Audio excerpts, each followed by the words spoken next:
Hello, everyone, and thank you for joining us. My name is Jennifer Hutchins, and on behalf of the Maine Association of Nonprofits and the Maine Philanthropy Center, I want to welcome you all to today's nonprofit and philanthropic conversation with gubernatorial candidate Terry Hayes. We're very excited to offer you the opportunity to hear the candidate's views on issues impacting the nonprofit and philanthropic sectors. In addition to Ms. Hayes today, we have offered a similar webinar format to Janet Mills and Sean Moody at a time of their convenience. We will share more about those dates at the end of the program. Our conversation with Alan Karen was live last week and is now available online. All the candidates will have the opportunity to respond to the same set of questions as developed by our 29-member Forum Steering Committee, which reflects the broad diversity and depth of Maine's nonprofit and philanthropic sectors. We can't thank them enough for investing a significant amount of time to help organize and prepare the questions that we will pose in all of our webinars. Before we begin, I'd like to provide some background and explain why we are offering these gubernatorial candidate webinars. The simple answer is because Maine's nonprofit and philanthropic sectors matter and are critically important to Maine's economy and quality of life. So, of course, we are eager to work with the next governor of our great state to assure a path to future prosperity and growth for all. Maine nonprofits stimulate the economy, build community, weave our social safety net, and foster civic engagement. While 75% of Maine's nonprofits are small, with annual revenues under $100,000, they employ 1 in 6 Maine workers. Additionally, Maine nonprofits contribute approximately $11 billion per year to the economy through wages paid, retail and wholesale purchases, and professional service contracts. Nonprofits provide important services such as job training, housing, mental health services, transportation, conservation, and other enrichment opportunities. They can also foster innovation, community engagement, and entrepreneurship. Grant makers in Maine also bring an important voice and have a unique perspective to offer. This group includes private and public foundations, public charities, United Ways, corporate funders, and generous individuals. In 2016, charitable giving in Maine totaled an estimated $776 million. Funders play an integral role in strengthening Maine's communities through grant making, capacity building initiatives, data collection, evaluation, and mission investing. The ultimate aim for philanthropy is always to make Maine a better place for all people to live, work, and play. The complex issues that currently impact or threaten our quality of life require multidimensional solutions and many partners. It takes government, philanthropy, nonprofits, and businesses working hand in hand to get the work done and to achieve this goal sooner and better. We hope that whoever wins this election will see the value in welcoming our community as vital partners in moving Maine forward. So thank you, Terry, for taking the time out of your very busy schedule to speak with our community today. And now, a few process points before we get started. Today's webinar is being recorded and will be available for future viewing.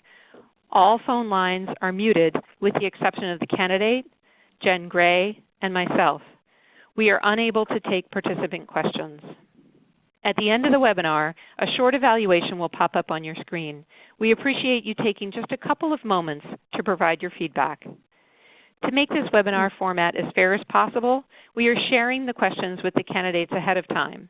The flow of today's webinar will be as follows: an opening statement by the candidate, a series of longer questions and responses, followed by a rapid-fire question round, and then a closing statement. So to get started, I'd like to introduce Jen Burns-Gray. Jen very capably splits her time as both the Maine Association of Nonprofits Director of Advocacy and Public Relations and the Director of Advocacy for the Maine Philanthropy Center. Welcome, Jen. Thanks, Jen, and welcome, Terry. Terry, can you please take 2 minutes to tell us about your history working with nonprofits and how these experiences will help shape your approach to public policy. I'll let you know when you have 30 seconds left and when time is up. Thank you, Jen, and thanks for the opportunity to speak with your membership. I approached this campaign as an 18-month-long job interview with over 500,000 people, and today is your opportunity to ask me questions and hear the answers. When I thought through this question, I think, and most often in my personal history, I've been a member of nonprofit organizations. Helped create the Maine Guardian Ad Litem Institute back when I was doing guardian work. Member of the Maine School Boards Association for years, the Chamber of Commerce in Oxford Hills. Did some contract work at one point in my self-employment history as an ambassador for education.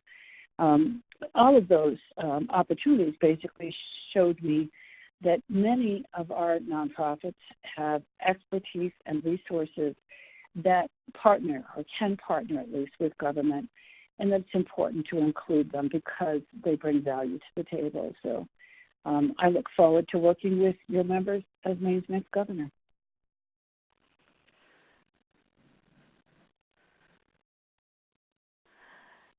Thanks, Terry. Under your administration, do you intend to engage the nonprofit and philanthropic sectors in the development of policy and or the implementation of government programs? Well, yes, it's my intention to engage all of Maine. I mean, among the most important aspects of my leadership style is inclusion. So in some instances, I will be looking for leadership from members of your community, and other times I'll be looking for advice and backfilling on unintended consequences. But yes, it is clearly my intention to involve and invite folks to the table from this group for sure. Philanthropy plays a unique, innovating role in being able to experiment and take risks that government and nonprofits can't. Philanthropic funding supports the development, incubation, and testing of new ideas, as well as pilot programs, discrete programs, and advocacy and thought partnerships. On what issue would your administration want to partner with Maine's philanthropic community, and why? I gave this quite a bit of thought, and I don't have any particular suggestion. I was hoping for an opportunity to ask your members to suggest some from their vantage point. What do they see are opportunities for partnership with state government around which issues? Because I'm wide open to considering those, but I don't come at this conversation with a specific strategy in mind. Okay. The state of Maine faces a workforce challenge. Do you see a role the nonprofit sector can play in helping to attract and retain a workforce, and how would you address that? For example, in other states, the creative sector has been an important component to attracting young talent. I think there are several opportunities here. Some of your members may already be engaged in the Maine Spark initiative, which bringing together, I can't remember the number of organizations, somewhere between 40 and 60 different organizations across the state, designed at 4 or 5 different segments of the challenge around workforce, and I fully intend to support those collaborative efforts. And this is an example of a place where government doesn't always have to lead. Sometimes we need to make sure that we're not doing anything that holds these efforts back, and that we're filling in on the policy arena ways that are necessary to support those overall efforts. And I think of several different things.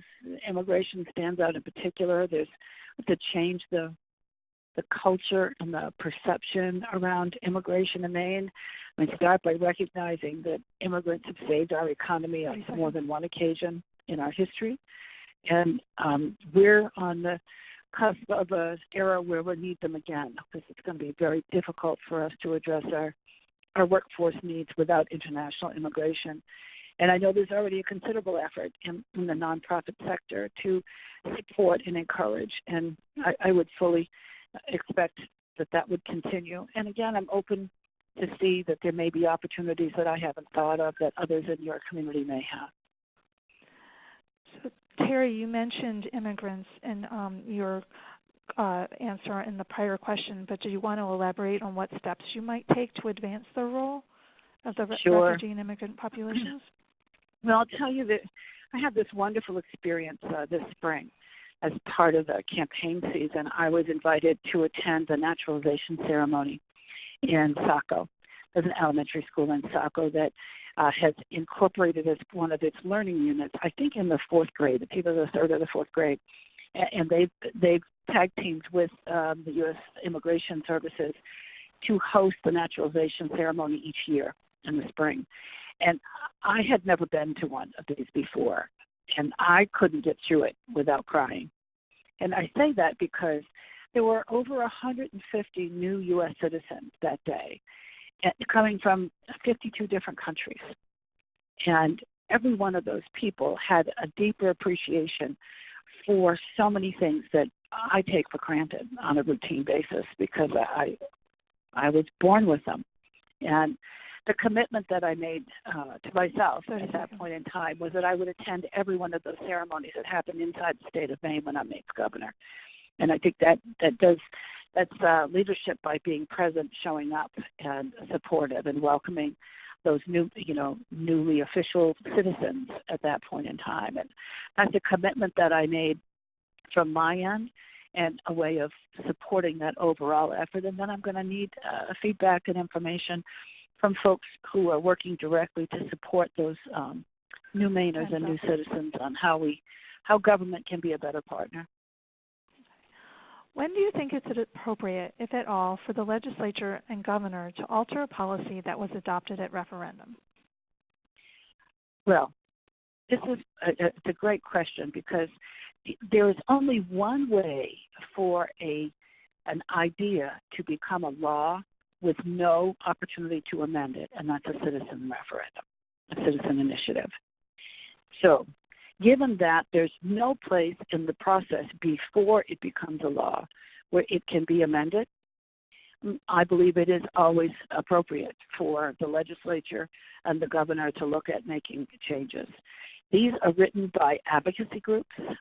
They are not necessarily written in a way that consistently intercepts with existing statute. There may, in fact, be conflicts with other existing statute. And from my perspective, unless we change the referendum process, allowing for some means of amendment during the process before the idea becomes a law, I think that it's always appropriate for the legislature and the governor to make changes because there's no other opportunity to do that until it's a law. Maine ranks high among the states with the least affordable housing. According to a study by the National Low-Income Housing Coalition, a Maine renter would have to earn $18.73 an hour to be able to afford a typical two-bedroom apartment, but the average wage for a Maine renter is $11.44 an hour. Is there anything the government should be doing to help the average Maine worker and retiree facing similar challenges be able to afford appropriate housing? Well, we're already doing some things, and we have dedicated parts of the real estate transfer tax to the Maine Home Fund, which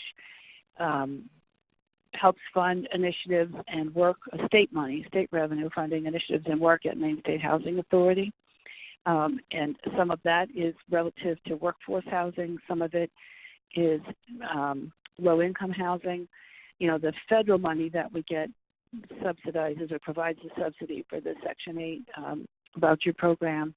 And the other thing that we do with that money is help turn renters into buyers so they become owners instead of tenants. And, you know, I think continuing that program, there have been periods of time in the past when money has been diverted from the home fund. I would not support that. I feel strongly that we should follow the law as it's written. And I think if we continue those efforts and working with the folks at Maine State Housing, we'll make further dent in this process and meeting this need. Maine's Child Protective Services Agency receives 55,000 calls a year. The state used to have 24,000 children served by TANF, yet that has dropped to 7,000 a year despite a rise in children living in poverty. What can state government do to ensure kids are not falling through the cracks and are able to thrive in Maine? Great question. I mean, at the top of the list is to make sure that we're drawing down the federal money that is made available specifically targeting these groups of our citizens and creating a backup plan for when the federal money is unavailable, because we can't be certain that it will always be there, and I think it's important for us to recognize that that were that money or funding stream to go away, what strategies do we have in place or might we implement in order to backfill? I think we have to reinforce the safety net. My suggestion, specifically, I look to work with the legislature on this, is separating health from human services. We combined a bunch of stuff during the Baldacci administration, and I'm not persuaded from my vantage point that the behemoth at DHHS is the best structure to achieve the outcomes that we're looking for. I would like to move health separate from human services. And the other piece, I was a guardian ad litem and did a lot of work in the child protection system, and we have got to be a much better. The state is a poor parent right now, and that's not a reflection of the people doing the work. It's a reflection of bureaucracy, and committees don't make good parents at all. So I think if we separate the safety net component from health care, we'll have an opportunity to pay greater attention and scrutiny to are we doing right by those children whom we are directly responsible for. Our public health system is facing some serious challenges. For example, our youth smoking rate has risen above the national average. We also have a growing opioid crisis, and nearly 20% of Maine's children are food insecure. Do you have plans for strengthening Maine's public health system? Well, I do. I think that using the three words public health system in a phrase is a bit of a misnomer, at least from my vantage point. It's kind of fascinating. In the last 8 to 10 years, it feels like we've dismantled our public health system, and at a time when all of our major employers and even our smaller employers have recognized that health and wellness is the low-hanging fruit in terms of controlling costs in healthcare. From the public policy side, we've abandoned that truism, and it's the number one goal, which is why I think, again, separating and creating a new health Department of Health, if you will, helps bring the focus back to wellness and prevention. Doesn't mean we won't continue to do and the things that we need to do to provide health care to those folks who need it, but it allows us to redefine the priorities within that system. And certainly for me, that wellness and prevention is the low-hanging fruit. Often multiple state agencies are tasked with addressing the same problem. The opioid crisis is one example, but there are many others. In these instances, how will you ensure different parts of your administration work together to meet the common challenge? One of the I don't know if it's a blessing or a curse about me in particular, but I tend to look at things from a systemic perspective. Why is the system generating the outcomes that it is? It's often not direct responsibility of the people that are in the system, but the system itself. And the way we design the system often dictates the outcomes that we're going to get. I think communication is the key here. When you have something like the opioid crisis, where you're dealing with it from a law enforcement perspective, from an education perspective, from a treatment perspective, from access within the healthcare community, there needs to be communication across those platforms so that we don't end up at cross purposes with each other. And, in this day of, vast amounts of opportunity in electronic digital connectivity, we should be able to crack this nut. We just have to make it a priority. Many nonprofits provide services to the state through contracts. These contracts require the state to set rates. In order for these nonprofits to attract a quality workforce, the rates have to keep pace with inflation. Do you agree? And if so, how would you do it? Yes, I agree. But I would tell you that the only way that we're going to be able to afford the things that we both need and the things that we want is to address the broader workforce challenge. There are thousands of jobs currently unfilled across the state, and these are not all entry-level jobs. They filter at each level of our economy. I mean, there's 72 openings at Jackson Labs. There were over 50 openings at Chinbro. There were 40-some-odd openings at WEX. These are, and many of them are technical, highly skilled jobs. If we fill the thousands of job openings that we have, or when we do, we've increased the economic activity by all of those employees. That includes, new revenue from their income tax and from the sales tax based on their economic activity and participation. And that's the key. That broader workforce piece is the goose that lays the golden egg. So we need to focus on that so that we'll have enough money to do the other things that we know we need to do. One of the most important responsibilities as governor is to propose a state budget. Please share with us what would be your approach to the budget writing process and describe your top budget priorities. Well, I would start with funding the obligations under current law. I don't like what I've seen happen over the last two administrations using the language, how does it go, notwithstanding. So we take an oath to follow the law. The law says, for example, we'll fund revenue sharing based on this formula, but then we put language in a budget bill that says, oh, well, we don't mean it this biennium, or we're going to reduce it. That's just one example. If we're not going to fund based on current law in a budget proposal that I offer, I will offer a change to the law, an amendment to the law, instead of trying to do it through the budget process. So that's at the top of the list. The second is, collaborating. There's quite a bit of energy around workforce development, as I mentioned a moment ago. That's really a top priority in terms of measurable outcomes. And I'm going to be looking to the Maine Spark initiative and finding out from the folks that are already very busy working on this challenge where the state funding can be of assistance. I also mentioned earlier children in state custody. We have to do a much better job of caring for the children whom we've taken custody of in order to protect. I believe we are underfunding those resources. And part of it is redirecting some of the resources within the child protection program. And I think it's also important to recognize that we have obligations to our citizens who aren't able to care for themselves. So those are the priorities. That's the end of the long questions round, and let's start with the rapid fire. You will have 15 seconds to answer each question. Nonprofits enjoy property tax exemptions for the work they do. Do you support the exemption? Sometimes. The last time voters approved a bond for the Land for Maine's Future program was in 2012. Would you support a significant bond for the Land for Maine's Future program? I have to see what the end game looks like. In other words, I don't know what we haven't already done or what the existing or ongoing needs are. I have a top priority of broadband build-out into rural Maine, which I would be ahead of my list in terms of general obligation bonding. It doesn't mean I'm not willing to look at it. I just want to know, what the overall plan looks like for LNF. Do you support a universal public preschool program in Maine? Yeah, well, we have one now. I mean, we fund it. It's optional at the local level.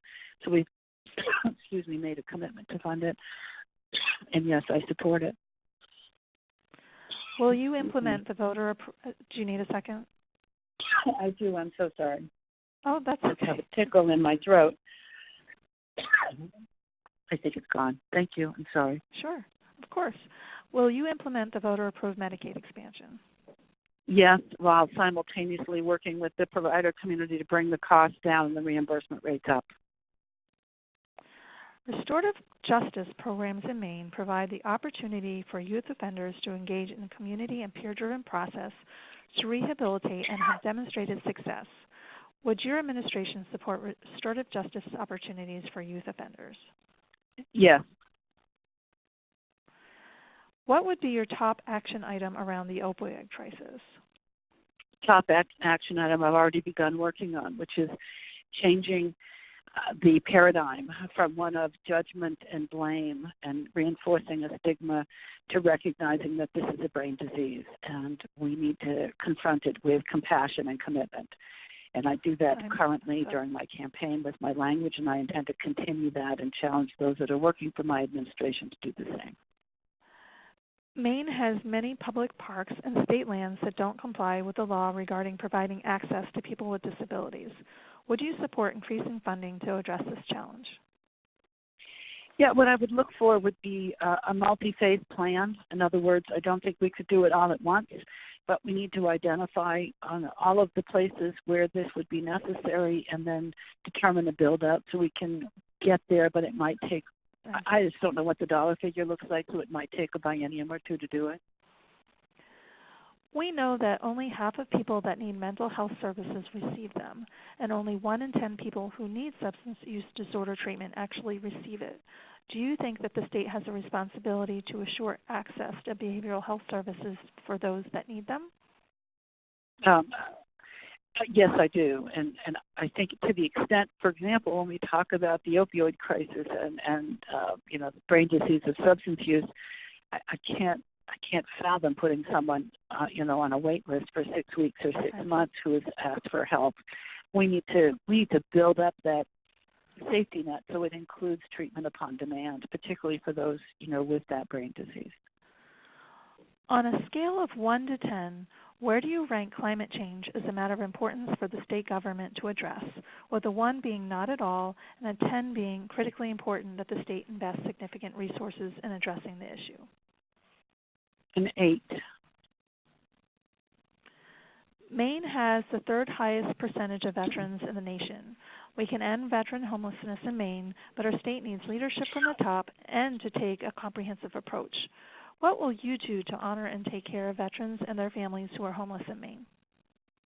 We've already been doing this with my state treasurer hat on. I serve on 11 different boards, one of which is Maine State Housing, and there's been a considerable effort by Maine State Housing to end homelessness among veterans, and to the point where there are still some veterans that are homeless because they choose to be, and they fought for the right to make that choice. So we're having a conversation about respecting that choice, even though we may feel it's not in their best interest. But, I would look to continue that emphasis as Maine's governor. Many agree that immigrants bring tremendous value to Maine, including diversity of perspective and experiences, increased vibrancy to Maine's culture, and added economic strength. What would be your first action as governor to make Maine a welcoming place for immigrants to work, start businesses, and make their homes? Well, I'm going to be looking to members of our new Mainers to find out skill sets and expertise in terms of cabinet appointments, and I would repeat my earlier comment regarding committing as Maine's governor to attend every naturalization ceremony that happens in the state of Maine during my term of office. So that's the end of the rapid fire. Finally, Terry, you may have a 2-minute closing statement, and I'll let you know when you have 30 seconds left and when your time is up. Thank you, Jen. And again, thanks for the opportunity to answer your questions. And I do look at this as a job interview. It's a little awkward because there's no follow-up, but there might have been in a typical job interview format. I'm independent clean elections candidate for Maine's governor. Decided to take this path because the partisanship has been a real challenge, and I think it is the part of the legacy of the current administration that is most likely to continue if the only choices we have on the ballot are other partisans. I will be the nonpartisan clean elections candidate available for your membership to choose among on November 6th. I have a website, which is hayesformaine.com, which has additional details about my priorities, and also an opportunity if folks have other questions or follow-up questions from anything I've shared. I would invite you to visit the website and send me an email from there. It has been a privilege to serve as Maine's first independent state treasurer, demonstrating by my election twice by a partisan legislature that I can work with folks on both sides of the aisle and those that don't choose a side. And I look for the opportunity to serve as Maine's governor in a similar fashion. Thank you, Jen. And Jen, I appreciate it. Terry, thank you so much for participating today and sharing your views. Also, many thanks to our listening audience for your attendance. We will be sharing a link to the recording of today's program with all participants and across the nonprofit and philanthropic networks. And as promised in the beginning of our hour, we are delighted to share the schedule for the other upcoming gubernatorial candidate webinars. Please join us with Janet Mills on Tuesday, October 9th at 2 p.m. Sean Moody has declined our invitation to participate. By registering for today's program, you are automatically registered for the additional upcoming webinar, so make sure that you have it marked on your calendars as well. Again, our sincere thanks to all of you for being with us. Please now take a few moments to complete the evaluation that is popping up on your screen. We really appreciate your feedback. This concludes today's program, and have a great rest of your day.